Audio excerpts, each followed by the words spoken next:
Okay, so today we're going to go through an installation of the Hyundai Sonata backup camera for the vehicles that have the factory navigation. This will add the camera to display on the factory nav screen. I like to start from the back and work my way front, so that's what we're going to do.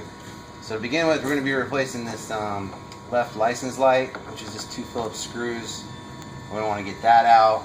We're also going to need to remove this covering here, which has some Phillips screws that will come out, and then the clips will just pop out.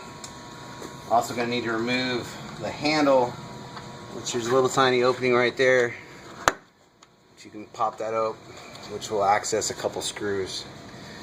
So I'm going to go ahead and remove all this stuff, and then I'll be back to show you the routing of the wire. Okay, so in mounting this, I decided to go ahead and remove all of this to make it easier to route the wires through. There is a harness that comes right through here, so technically you could get creative and try and fish it through. I just don't like doing that, so I went ahead and removed all this stuff. Pretty much you got to start with some 10mm nuts on both sides of the trunk.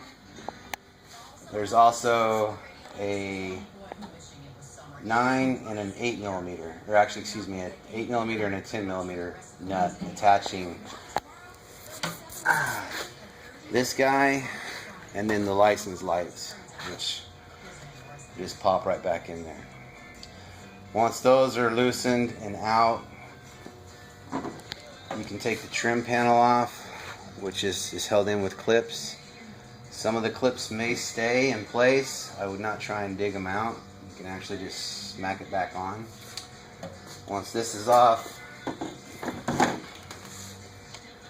we can get the garnish off, which is locked into place on the bottom, on the back side, access from here. You got to push in these little ears, and this whole thing will pop out. So if you elected to get the factory Sonata cam, you're going to have to take this out anyway to put our new camera garnish in there. Then of course the light pops in right there. Now you are going to remove one of the lights, because this has a built-in LED. This 2 little red and black wires on the back side. You're going to take the red to the orange and the black to black, obviously, and then either tape it or heat shrink it up like I did. Then on the back side, I've got it routed all the way through here and through the grommet. So I'm just going to go back in there. The reverse camera is going to power at the light. Directions say to power it at the black and the blue. I just wouldn't do it on the ground at the light. It usually gives a bad signal, so I would definitely pull your power from the blue and then do a ground to one of the screws that you undid the nut on anyway. I'm going to go ahead and start reassembling, and I'll show you what it looks like and how we're going to route the wire from once we get it in here. We got this all back together up here and reassembled. Harness run through, coming down where the factory one is. Got my reverse red wire going to the blue wire. You can try and T-tap it. You gotta be real good with that. I highly recommend soldering for the best image. And then I used the 10mm nut as a grounding point for the ground. You can see by all the zip ties, we're just following no factory harness all the way down. You're gonna have to remove, there's a clip in the very back, so you can pull this down, drop the wire in behind. You want to use a big long zip tie to kind of help fish wires through. This is also going to help you go through, once you have that front back seat folded down, you can see we can go right under there into the cabin where we're going to follow the sill panels going all the way up. So I'll show you how we're running that wire here in just a second, and go ahead and run it. Okay, so you can see we've brought the cable through and just secured it to the factory harness, going all the way up. Same in here, we're just going to follow it right up the kick into the dash and over. And next we're going to be disassembling the radio so we can plug in the cable. But I do want to point out, I screwed up. I shouldn't have told you to cut this wire. Leave it intact.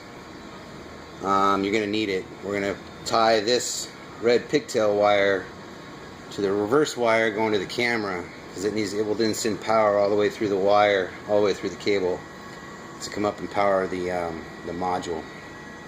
That way you don't have to run into the wire from the front to the back. So do not cut these pigtails. Alright, so next we're going to go into the radio. So next we've got to get to the back of the radio. So we're going to start by removing these side panels, and then some screws, start disassembling stuff to get the radio out so we can do our harness. So once again, soft pry tool. These guys just pop right out. Sometimes the clips like to stay.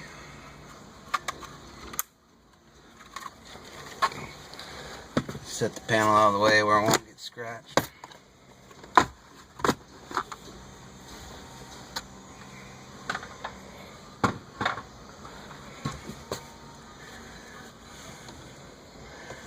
We're going to need to access, get these screws out right here, basically.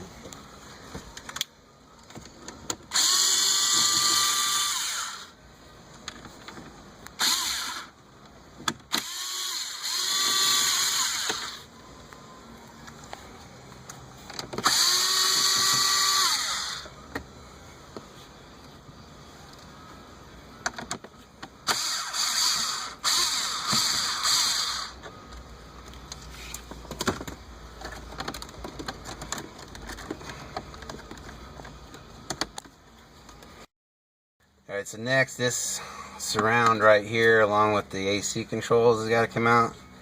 This is really, really tight, so take your time with it. But once again,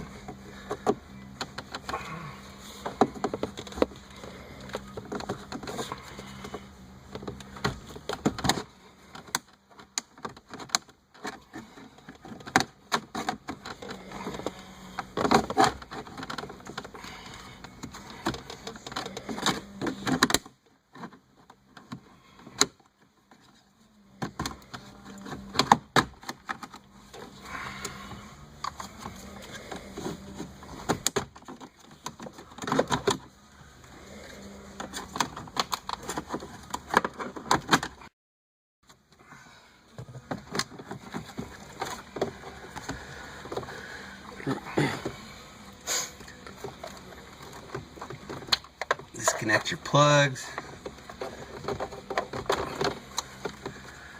You can get in here and work.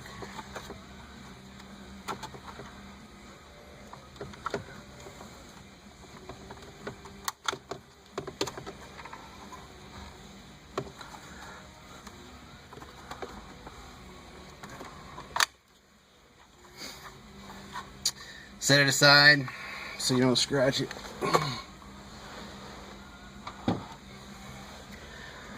Then we've got 4 screws on each side of this guy here. We're going to remove out and to get the radio out, which I'll do right now. So I'll be back in a second. First off, you are going to want a towel, fender cover, or something to protect your gear shifter and the panels down here. So once these screws are removed, this radio will come out, but it's not going to come out all this way until you get these 2 connectors right here unplugged. It's only going to come out a little bit. You're going to have to cock the radio and get in there and reach from the back side to unplug them. That is where our T-harnesses are going to plug in. Can't mess these up. They're only going to go in one spot. I'm going to plug these in, route them off to the left. This guy right here is going to plug into the red wire that's attached to our video RCA that we ran up here. This guy is just going to plug into that video RCA, obviously. And then this will plug in to the module right there. So with all that connected, once we fire it up, we should have reverse image on the screen when we put it in reverse. So let me go ahead and make these connections and I'll be back to show you the outcome. We've got the radio back in. I don't have it secured yet. That's what I'm going to do here in a second. But I do want to point out, I'm able to mount the interface box right here. So I'm going to go ahead and secure everything. We'll test this once everything's plugged back in. The AC controls, everything have to be plugged in. You do not want to turn the key on without this guy plugged in, because you'll have a light come on for your airbag.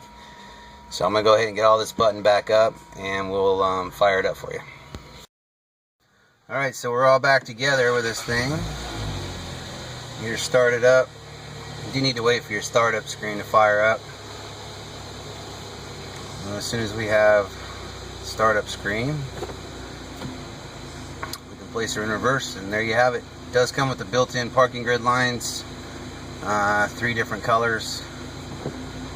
But yeah, fully integrated backup camera into the factory Sonata navigation system. For more information, please call the number at the end of the screen.